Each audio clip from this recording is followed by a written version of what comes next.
découvrir dans cette vidéo comment créer un questionnaire avec les outils Google. Chaque création dans le Drive s'enregistre directement dans votre Drive. Il est toujours préférable de vous rendre dans votre Drive, dans le dossier dans lequel vous souhaitez retrouver par la suite votre document. Je suis ici dans mon dossier Mon cours d'histoire. Je vais pouvoir créer mon questionnaire en cliquant sur Nouveau. Je vais descendre jusque Plus et glisser ensuite vers la droite pour choisir un formulaire vierge ici pour commencer. Je suis ici dans un formulaire sans titre. Je vais lui donner un titre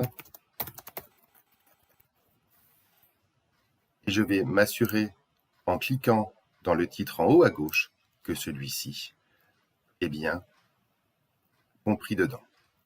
Je vais ensuite donner une description à mon questionnaire, répondre à ces différentes questions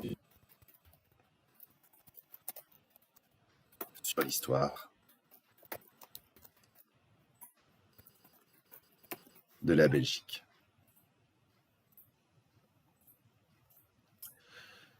Les types de questions sont assez simples et assez intuitives. Celles qui vous est offerte par défaut, ce sont les choix multiples. Dans quelle ville se sont déroulés les Jeux olympiques de 1920? Il me suffit de saisir différentes propositions.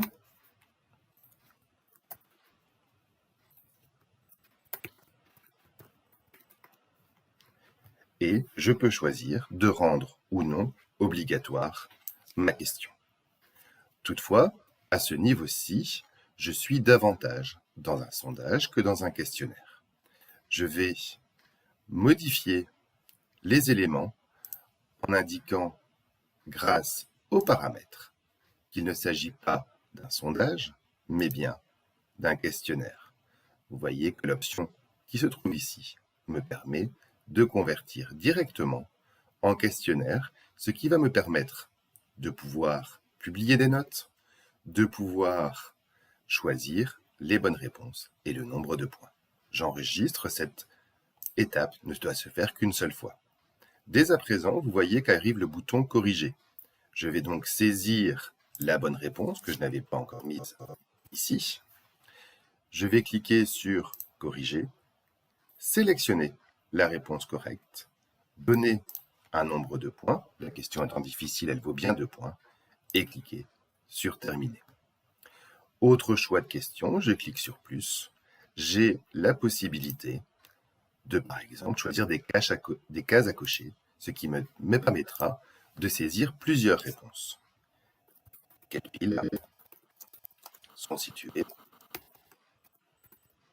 en Flandre? Et je vais à nouveau saisir différentes possibilités.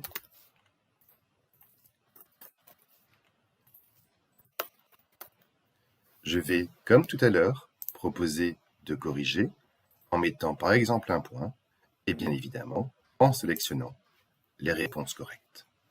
Je vais ensuite poursuivre avec un autre type de question. Nous avons déjà fait choix multiples et cases à cocher. Je peux faire aussi un menu déroulant qui ne me permettra de choisir qu'une seule ville. Quelle est la capitale de la Belgique? Et je vais à nouveau saisir différents types de réponses. Je vais, comme tout à l'heure, adopter un corrigé et sélectionner la réponse correcte. Je peux également, pour chaque question de ce type, cliquer sur les 3 petits points qui vont me permettre de trier les options en mode aléatoire, ce qui me permettra à chaque fois d'avoir des réponses qui ne seront pas dans le même ordre en fonction de ce que fait l'élève. À tout moment, je peux utiliser l'œil qui se trouve ici pour avoir un aperçu de mon questionnaire. Vous voyez que nous avions ici la possibilité de cocher une réponse et d'avoir 2 points pour cette question, de pouvoir cocher ici plusieurs réponses ou dans le cas de la troisième question, d'avoir un menu déroulant qui me permettra de faire mon choix. Si je clique ici sur Envoyer, vous allez voir qu'automatiquement, je peux afficher la note et voir directement quelles sont mes réponses correctes ou mes réponses incorrectes.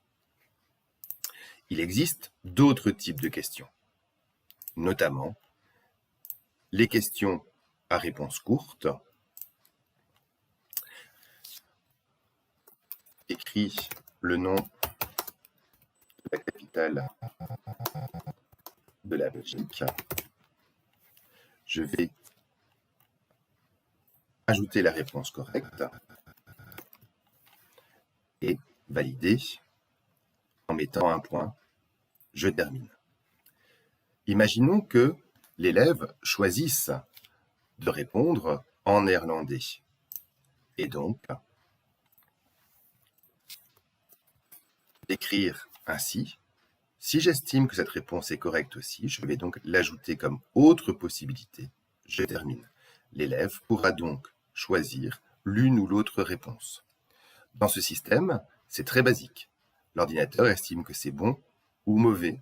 La moindre faute d'orthographe, le moindre signe de ponctuation fautif ou d'un accent manquant ou en trop rendra la réponse fautive. Lorsque j'ai terminé mon questionnaire, je vais pouvoir l'envoyer. Plusieurs possibilités s'offrent alors à moi. Je peux soit choisir de l'envoyer par email, je peux choisir également d'obtenir le lien que je partagerai via un mail, via Sparkschool, ou en l'intégrant dans un document par exemple. Je peux toujours cocher ici, raccourcir le lien pour avoir le lien de plus petite taille.